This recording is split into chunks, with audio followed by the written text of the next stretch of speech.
Hello everyone. నేను మీ doctor లక్ష్మీరవలి ఎండి Ayurveda.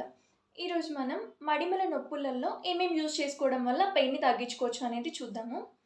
First నేను ఇంతకుముందు ఒక ఆయిల్ ప్రిపరేషన్ చెప్పాను. మోకాళ్ళ నొప్పులకు యూజ్ చేసుకోవచ్చు అని చెప్పి.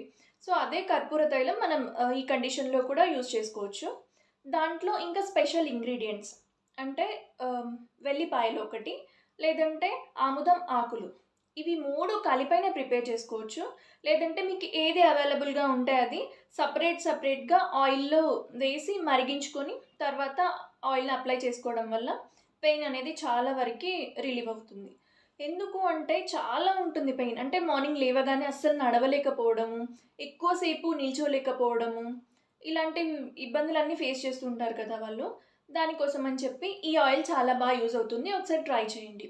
కానీ ఆయిల్ అప్లై చేసుకున్న వెంటనే కంపల్సరీగా కాపుకోవాలి. ఆ కాపడం కోసం అని చెప్పి మనం ఉప్పుని యూజ్ చేస్తూ ఉంటాం కదా! కానీ ఈ పర్టిక్యులర్ థింగ్‌లో మాత్రం కంపల్సరీగా ఇటుక యూజ్ చేసుకోండి. ఇటుకని వేడి చేసి కాపడం వల్ల ఈ ఆయిల్ అప్లై చేసుకున్న వెంటనే ఇటుకని వేడి చేసి కాపుకోవడం వల్ల చాలా వరకి పెయిన్ అనేది తగ్గుతుంది. ఒకసారి ట్రై చేసి ఎలా వర్కౌట్ అయింది అనేది కామెంట్ చేయండి. ఇలాంటి ఇన్ఫర్మేషన్ కోసం ఛానెల్‌ని సబ్స్క్రైబ్ చేసుకోండి.